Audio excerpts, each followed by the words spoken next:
अस्सलाम वालेकुम, खुशामदीद, वेलकम अर्सडियक्स पे। मैं आपको बताता हूँ साजिद मजे की वीडियोस भी रिएक्शंस लेके आते रहता हूँ। आज फिर हाजिर हूँ बहुत ही शानदार सी वीडियो का सेकंड पार्ट लेकर।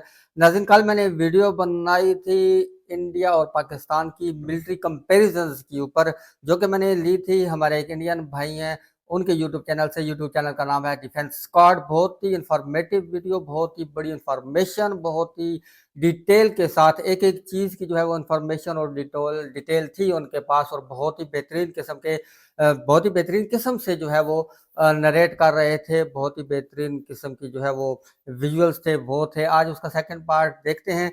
जो हमने कट आउट की थी वीडियो, वो हमने मिसाइल सिस्टम पे कट आउट की थी। आज हम जो है वो मिसाइल सिस्टम से ही कंटिन्यू करेंगे कि पाकिस्तान और इंडिया की जो है वो मिसाइल सिस्टम जो है वो किसके पास बेहतर है, किसके पास जो है वो इतना अच्छा नहीं है। तो वीडियो को स्टार्ट करते हैं।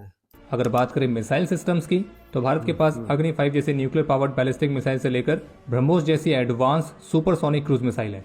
हालांकि पाकिस्तान के पास भी मिसाइल्स की कई सारी वैरायटीज हैं, और जिसमें पाकिस्तान के शाहीन बैलिस्टिक मिसाइल से लेकर उनकी Babur 3 submarine launch anti ship और एंटी सरफेस भी है, तक बहुत आती ही है। बेहतरीन। लेकिन भारत के पास जो सबसे लॉन्गेस्ट रेंज की मिसाइल है वो है अग्नि 5, जिसकी रेंज ऑफिशियली बताई तो 5000 किलोमीटर गई है। लेकिन कई सारे एक्सपर्ट्स ये मानते कि ये अग्नि 5 की रियल रेंज नहीं है, बल्कि अग्नि 5 की एक्चुअल रेंज करीब 8000 किलोमीटर तक है। तो पाकिस्तान की सबसे लॉन्गेस्ट रेंज की मिसाइल है शाहीन 3, जिसकी रेंज है 2750 किलोमीटर। और चूंकि पाकिस्तान के अधिकतर मिसाइल सिस्टम्स चाइनीज हैं, और जबकि भारत के अधिकतर स्वदेशी हैं, तो made in India versus made in China में कौन बेस्ट है, तो वो तो आप खुद ही डिसाइड कर सकते हो। बाकी जहां भारत के पास कुछ ऐसी मिसाइल्स भी हैं जो कि पूरे पाकिस्तान को कवर कर सकती हैं, वहीं पाकिस्तान के पास भी कुछ ऐसी मिसाइल्स हैं जो भारत के प्रमुख स्थानों को टारगेट कर सके। लेकिन भारत के पास एक बड़ा एडवांटेज है S-400 एयर डिफेंस सिस्टम और स्वदेशी BMD सिस्टम के रूप में, और पाकिस्तान के पास कोई भी एडवांस एयर डिफेंस सिस्टम नहीं है। यानी कहने का मतलब है कि पाकिस्तान हम पे हमला कर सकता है, लेकिन हम उस हमले को काउंटर करने की ज़्यादा अच्छी पोजीशन पर हैं। जबकि अगर भारत पाकिस्तान पर हमला करता है तो पाकिस्तान के पास उसको काउंटर करने के लिए ऐसा कोई भी रिलायबल एयर डिफेंस सिस्टम नहीं है। हालांकि पाकिस्तान ने चीन से HQ-9 जैसे एयर डिफेंस सिस्टम्स लिए हैं, तो इसका अंदाजा तभी हो गया था जब भारत से एक बार मिसाइल गलती से लॉन्च होकर पाकिस्तान में चली गई थी, और पाकिस्तान की HQ-9 सिस्टम उसे डिटेक्ट तक नहीं कर पाए। उसमें तो बारूद नहीं था, इसलिए भारत डिटेक्ट के हुआ। पास एंटी सैटेलाइट मिसाइल्स भी हैं, जबकि पाकिस्तान के पास इस तरह की कैपेबिलिटी वाली कोई भी मिसाइल नहीं है।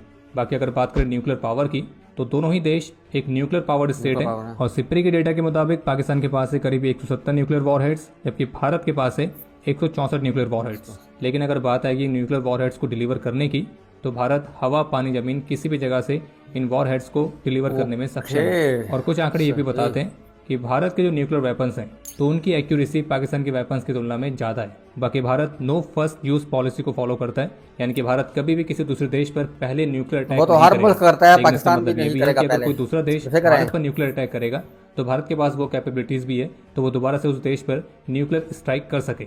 अगर बात करें एयर पावर की, तो पाकिस्तान की एयरफोर्स में मुख्य रूप से F-16, Chinese J-10C, JF-17, Miraj 3, Miraj 5 और F-7 PG स्काई बोल्ट जैसे एयरक्राफ्ट आते हैं। जबकि भारत के पास है Su-30 MKI, Dassault Rafale, MiG-29 UPG, Mirage 2000, LCA Tejas, SEPECAT Jaguar और कुछ थोड़ी बहुत संख्या में MiG-21 जो जल्दी रिटायर हो जाएंगे।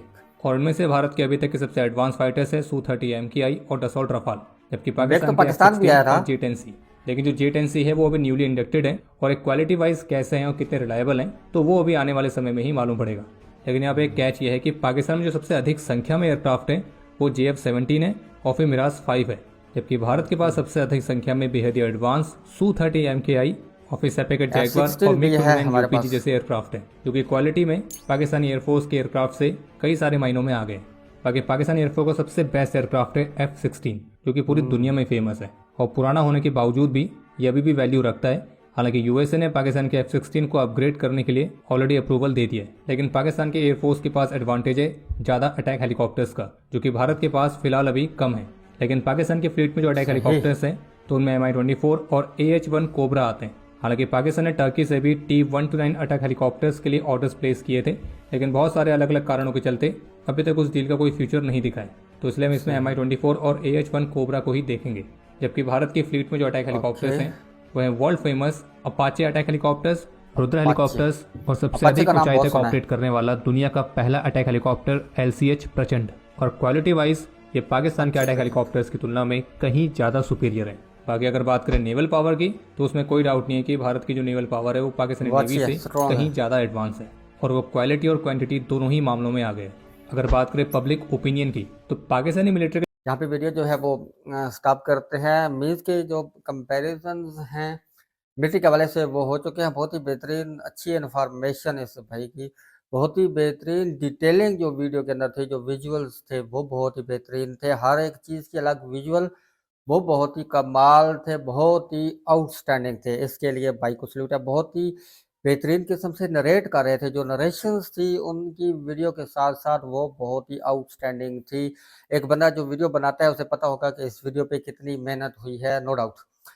इसके लिए तो भाई को 100 में से 100 नंबर है। बहुत ही बेहतरीन किस्म की डिटेलिंग, बहुत ही बेहतरीन किस्म के फैक्ट्स एंड फिगर्स, बहुत ही कमाल की जो वीडियो है। इससे ये है कि 2024 के अंदर पाकिस्तान की कैपेबिलिटी और इंडिया की कैपेबिलिटी का पता लगता है। बहरहाल जो भी मुल्क है उसकी जो है वो पॉलिसी यही होती है कि वो पहल ना करे किसी भी तरह से। इस भाई ने बात की थी कि जो मिसाइल थी वो पाकिस्तान के अंदर गिरा था और पाकिस्तान का जो डिफेंस सिस्टम है उसे जो है वो नहीं कर पाया, डिटेक्ट ही नहीं कर पाया। आई थिंक उसके अंदर जो है वो बारूद नहीं था, सिर्फ वो शेल था जो कि फायर हो गया था, वो भी मिस्टेक से। आपके मीडिया ने तो यही बताया था। बहरहाल शरारत थी या मिस्टेक थी, वो डिटेक्ट नहीं हुआ और अल्लाह का शुक्र है कि उससे कोई नुकसान भी नहीं हुआ क्योंकि वो खाली था, सिर्फ एक शेल था।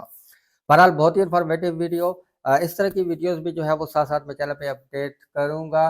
नाज़रीन खुश रहें, खुशियाँ बांटें और मौके पर कहते जाएँ। जज़ाकल्लाह, अल्लाह हाफ़िज़।